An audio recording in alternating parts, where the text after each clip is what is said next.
자, 오늘은 요한복음 해석 1번 15과입니다. 15과. 오늘부터는 요한복음 들어가 있습니다. 지난주까지는 우리가 계속해서 지난 14과 동안 공관복음을 공부했지요. 오늘부터는 요한복음을 같이 공부하는 시간을 갖도록 하겠습니다. 페이지 126쪽. 오늘은 이 요한복음 앞에 부분, 요한복음과 공관복음의 관계, 또 요한복음의 구조와 내용, 그래서 요한복음 해설에 대한 이야기를 2단원까지 그렇게 하도록 하겠습니다. 공관복음과 요한복음의 차이에 대해서 우리 이미 다 공부했지만은 다시 한번 훑어보면은 공관복음은 마태, 마가, 누가복음이죠.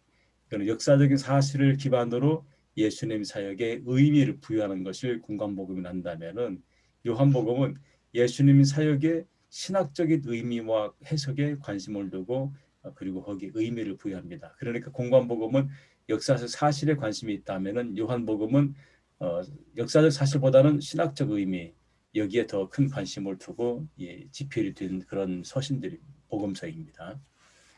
활동 장소와 차이를 보면은 공관복음은 예수님 활동을 갈릴리 중심으로 기록하고 있는데 요한복음은 예수님이 적어도 3번 예루살렘을 방문했다. 그래서 예루살렘과 상당히 깊은 관계가 있습니다. 생명길님 반갑습니다. 생명길님 잘 아직 세팅이 안 됐나 봅니다. 생명길님 반갑습니다.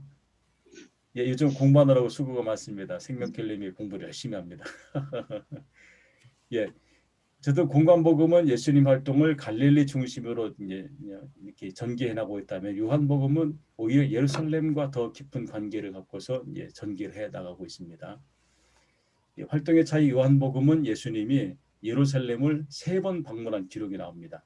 그러니까 우리가 예수님의 공생 활동이 적어도 3년 반 정도는 될 거라고 유추하는 이유가 뭐냐면은 바로 이 요한복음 때문에 그렇습니다. 요한복음에는 예수님이 예루살렘을 3번 방문합니다. 마태, 마가, 누가는 예루살렘 방문을 예수님 마지막 사역의 마지막 부분에서만 방문하는데 이 요한복음은 예수님이 초창기부터 3번 계속 방문한 것을 우리에게 보여줍니다. 먼저 2장 13절을 보면은 유대인의 유월절이 가까운지라 예수께서 예루살렘에 올라가셨다. 이게 첫 번째 방문이죠. 그다음 두 번째 방문은 5장 1절에 그 후에 유대인의 명절이 되어 예수께서 예루살렘에 올라가니라. 두 번째 방문입니다. 그다음 세 번째 7장 10절에 그 형제들이 명절에 올라간 후에 자기도 올라가시되 나타내지 않고 은밀히 가시니라. 이 2장과 5장과 7장을 보고서 적어도 예수님은 3년 이상은 공생 활동을 하셨구나라고 그렇게 유추하고 있습니다. 마태, 마가, 누가에서는 이런 유추를 할 수가 없는 것이 예수님이 몇 년 한지를 정확히 알 수가 없습니다. 거기에는. 그런데 이 요한복음 때문에 그렇게 유추하고 있습니다. 예수님은 예루살렘에 머물면서 초막절을 지킵니다. 그래서 유대인의 명절인 초막절이 가까운지라라고 말합니다. 제가 127쪽 맨 밑에 그 조그만 글씨 보이나요? 거기에 구약 성서에 나타나는 대표적인 절기로 정월의 6월절, 3월의 77절, 77절은 오순절, 맥주절을 합니다. 7월의 초막절, 장막절 또는 수장절을 합니다.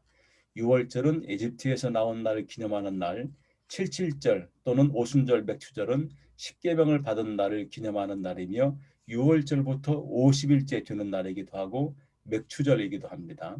초막절은 추수의 절기이며 히브리 민족의 광야에서 유랑하는 동안에 초막을 짓고 살았던 데에서 기원했습니다.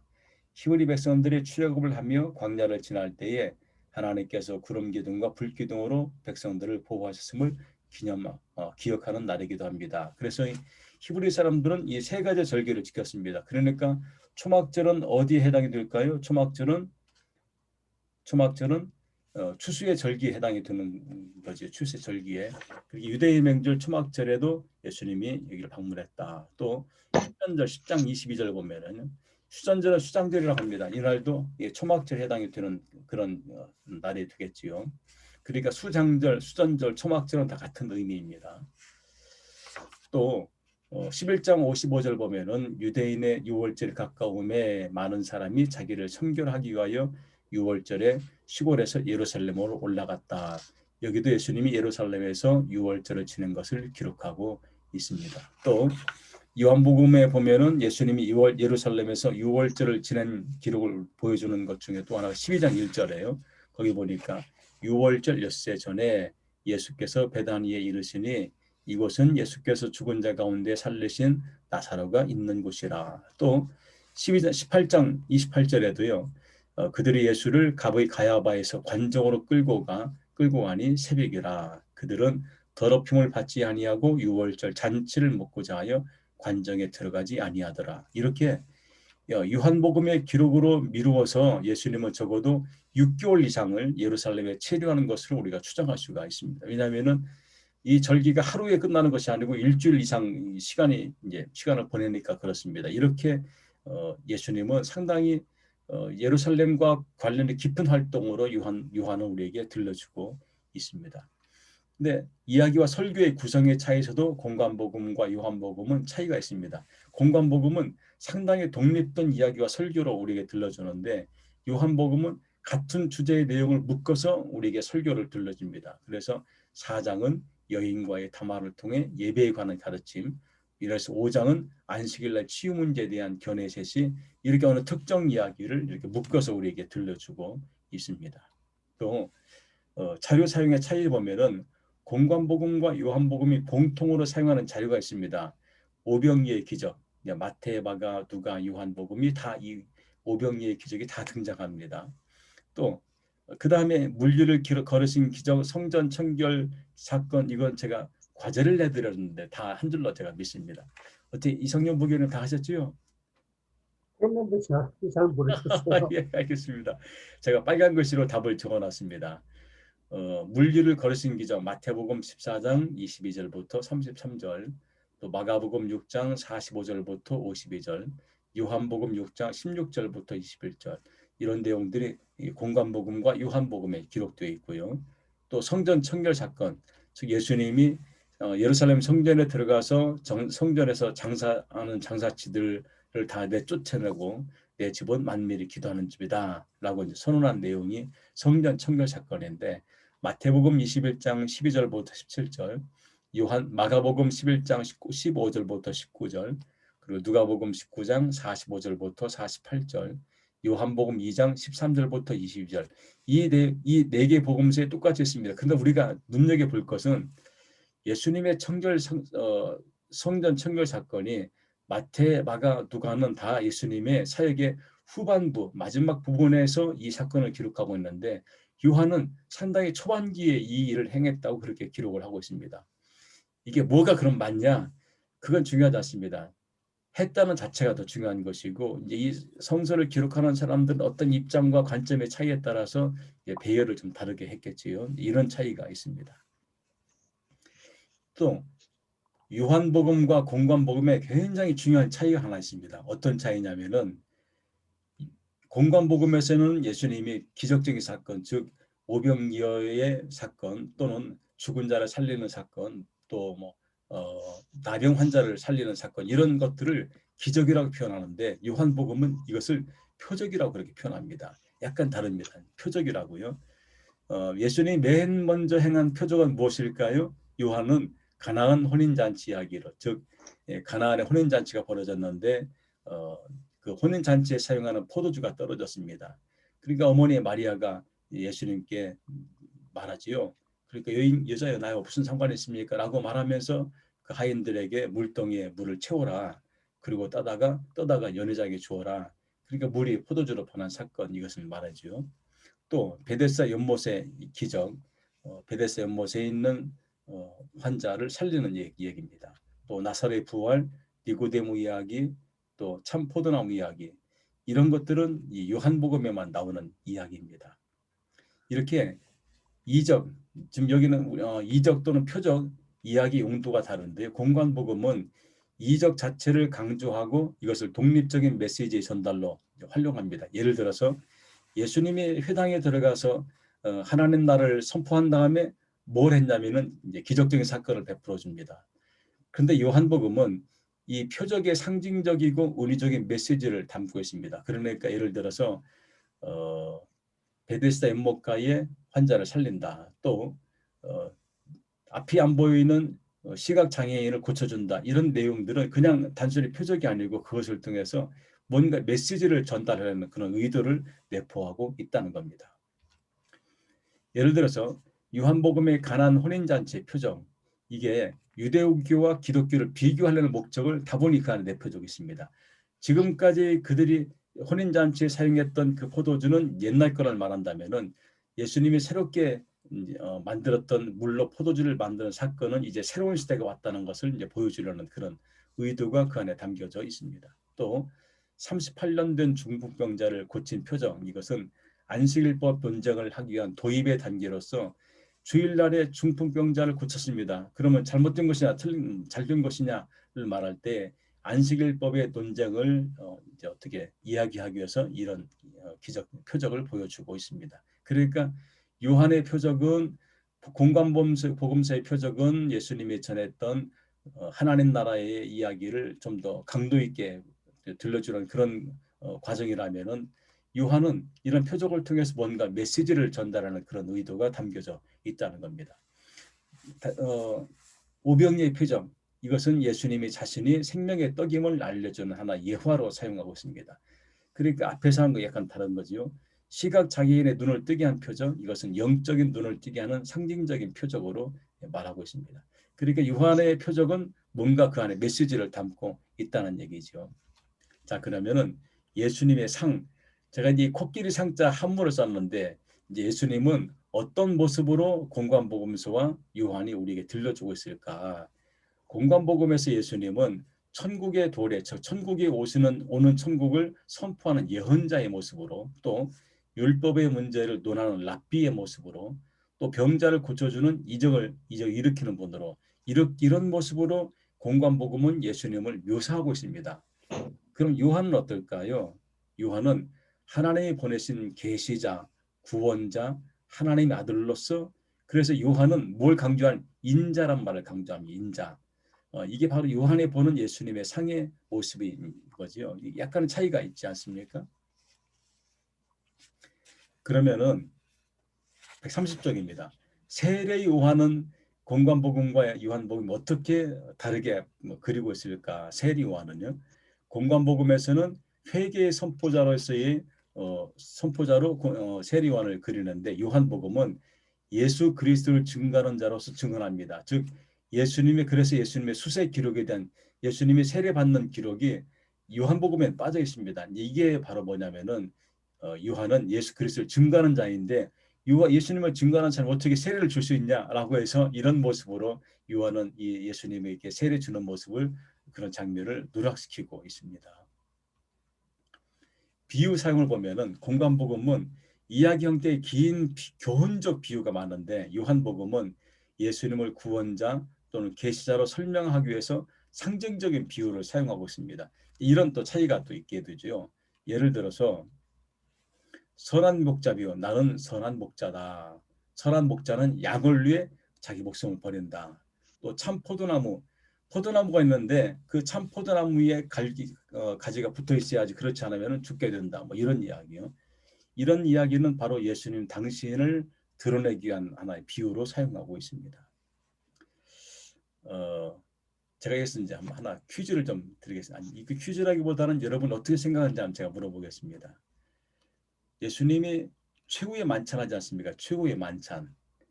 최후의 만찬에서 당신이 떡을 떼주며 받아 먹으라, 이거는 내 몸이다. 또 포도주를 주며 받아 마셔라, 이건 내 피다라고 말씀하시는 최후의 만찬은 6월절 날 했을까? 6월절 날 전에 했을까?